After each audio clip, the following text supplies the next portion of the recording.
कहानी का टाइटल है दिशा बताइए। समारोह के मुख्य अतिथि नहीं आए थे। वादा करके जो मुख्य अतिथि ऐन मौके पर न आए वह आम आ जाने वाले मुख्य अतिथि से बड़ा होता है। जैसे वह कवि बड़ा होता है जो पेशगी खा जाए और कवि सम्मेलन में न जाए। मैं एक कवि को जानता हूं जो हर शहर की पेशगी खा गए और अब उन्हें कोई नहीं बुलाता। वे कवि कर्म से ही छुट्टी पा गए हैं। संयोजक घबराए हुए हाल में चारों तरफ नजर डाल रहे थे। उनकी तलाश दोहरी थी। अपने मुख्य अतिथि को वे खोज रहे थे और साथ ही उसकी एवज में मुख्य अतिथि बन सकने वाले को भी ढूंढ रहे थे। मुख्य अतिथि की एक बनावट होती है।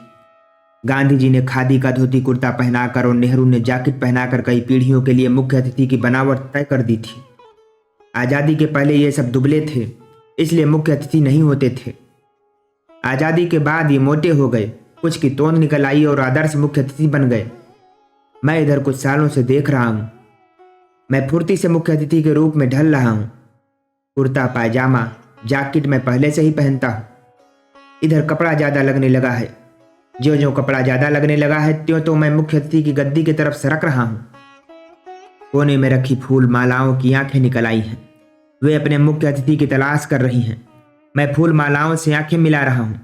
बड़ा फ्रस्ट्रेशन है उनकी आंखों में, बड़ी निराशा। वादा करके भी प्रेमी काफी हाउस में न मिले तो उस मनः स्थिति में सुंदरी को पटा लेना सहज होता है।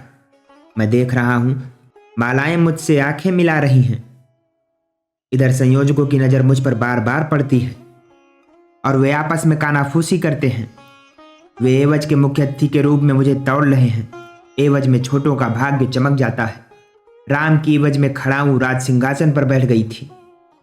3 संयोजक दरवाजे के पास खड़े सलाह कर रहे हैं। वे मेरी तरफ बार बार देखते हैं। मुख्य अतिथि उनके लिए जरूरी है। उन्हें मालाएं पहनानी है। माला पहनाना कुछ लोगों की तंदुरुस्ती के लिए जरूरी है। वे अगर महीने में एक बार किसी को माला न पहनाएं तो स्वास्थ्य खराब होने लगता है। हर समाज में माला पहनाने वाले जरूरी हैं। अगर ये न हो तो माला पहनने वालों की गर्दनें पिचक जाएं। मंत्रिमंडल से निकलने के बाद एक साहब को माला पहनाने वाले नहीं मिलते थे। उनका स्वास्थ्य गिरने लगा। डॉक्टरों ने उन्हें सलाह दी कि आप फूल माला का सेवन करें। उन्होंने 10 रुपए महीने पर एक माली को रोज माला पहनाने के लिए लगा लिया। शाम को वे सच कर कुर्सी पर बैठ जाते। माली आता और माला पहनाता। वे कहते, भाइयों और बहनों, उनकी सेहत अच्छी हो गई। मगर माली का स्वास्थ्य गिरने लगा। हर एक को माला पहनाना अनुकूल नहीं पड़ता। अपनी अपनी प्रकृति है। भगवान भूतल पर कोई बड़ा काम करते थे तो निठल्ले देवता आकाश से फूल बरसाते थे। दोनों का स्वास्थ्य ठीक रहता था। गर्मी के लिए फूल तोड़ने में निठल्ले का वक्त अच्छा कट जाता है। संयोजक अब निर्णय पर पहुंच रहे हैं। दूर हैं, पर हाव भाव से पूरा वार्तालाप मैं सुन रहा हूं। एक कहता है, परसाई जी ठीक रहेंगे।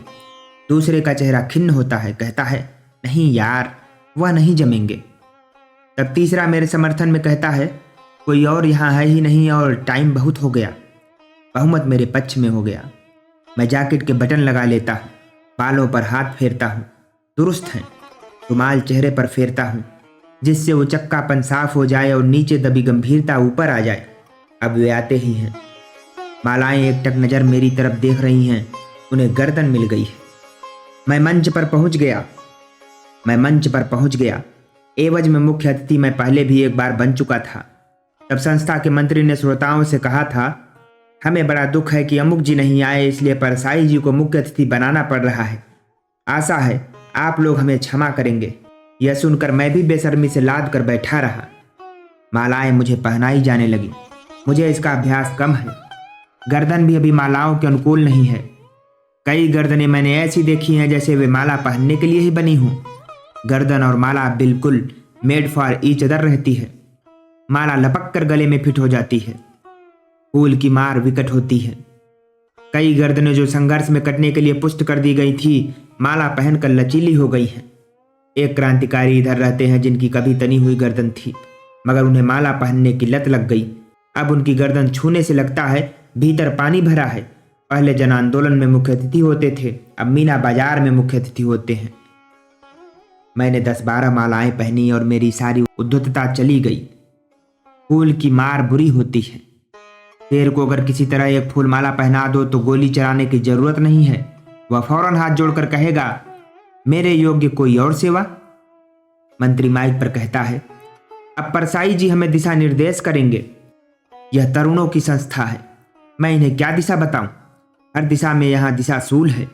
कभी सोचा था कि तकनीकी शिक्षा की दिशा में जाना चाहिए, मगर हजारों बेकार इंजीनियर हैं। उस दिशा में भी दिशाशूल निकला। क्या दिशा बताऊं? ये तरुण मुझ जैसे के गले में यहाँ माला पहना रहे हैं और इन्हीं की उम्र के बंगाल के तरुण मुझ जैसे की गर्दन काट रहे हैं। कौन सी सही दिशा है, माला पहनाने की या गला काटने की? किसी को दिशा नहीं मालूम। दिशा पाने के लिए यहाँ की राजनीतिक पार्टियां एक अधिवेशन उत्तर में श्रीनगर में करती हैं, दूसरा दक्षिण में त्रिवेंद्रम में, तीसरा पूर्व में पटना में और चौथा पश्चिम में जोधपुर में। मगर चारों तरफ घूमकर भी जहां की तहां रहती है। बाएं जाते जाते लौट कर दाएं चलने लगती है। दिशा मुझे मालूम ही नहीं है। कई साल पहले मैं नए लेखक के रूप में दिशा खोज रहा था। तभी दूसरों ने कहा, बेवकूफ, जो दिशा पा लेता है वह घटिया लेखक होता है। सही लेखक दिशाहीन होता है। ऊंचा लेखक वह जो नहीं जानता कि कहाँ जाना है पर चला जा रहा है। दिशा मैंने छोड़ दी। देख रहा हूं, लेखक चौराहे से चारों सड़कों पर जाते हैं मगर दूर नहीं जाते। लौट लौट कर चौराहे पर आ जाते हैं और इंतजार करते हैं कि उन्हें उठा ले जाने वाली कार कब आती है और वे बैठकर बाकी लेखकों को टाटा बोलकर चले जाते हैं। सुना है बंबई, कलकत्ता, दिल्ली में तो हवाई जहाज से उड़ा ले जाते हैं। मैं दिशा की खोज में जूते घिसता रहा और चौराहे का ध्यान नहीं रखा। देर से चौराहे पर लौटता हूं, देखता हूं साथ के लोगों को उठा लिया गया है। नहीं, दिशा मैं नहीं बता सकता। फूल मालाओं से लाद दो तब भी नहीं। दिशा आज सिर्फ अंधा बता सकता है। अंधे दिशा बता भी रहे हैं। सवेरे युवकों को दिशा बताएंगे, शाम को वृद्धों को, कल डॉक्टरों को दिशा बताएंगे तो परसों पॉकेट मारों को। अंधा दिशा भेद नहीं कर सकता, इसलिए सही दिशा दिखा सकता है। मैंने श्रोताओं से कहा, मैं दिशा नहीं जानता, फिर मैं बहुत दयालु और शरीफ मुख्य अतिथि हूं। आपको बिल्कुल तकलीफ नहीं दूंगा, मैं भाषण नहीं दूंगा। श्रोताओं ने लंबा भाषण सुनने के लिए सारी शक्ति बटोर ली थी। सांप दिखे तो आदमी उससे बचने के लिए स्नायुओं को तीव्र कर लेता है, मांसपेशियां मजबूत हो जाती हैं। मगर फिर यह समझ में आया कि रस्सी है तो राहत तो मिलती है, पर साथ ही एक तरह की शिथिलता और गिरावट भी आ जाती है। मेरे श्रोताओं का यही हाल था। जिसे सांप समझे थे वह रस्सी निकला। बाद में संयोजकों ने कहा, आपने भाषण क्यों नहीं दिया? मैंने कहा, वे श्रोता मेरे नहीं थे, तुम्हारे उन मुख्य अतिथि के थे। मैं दूसरे का मारा हुआ शिकार नहीं खाता।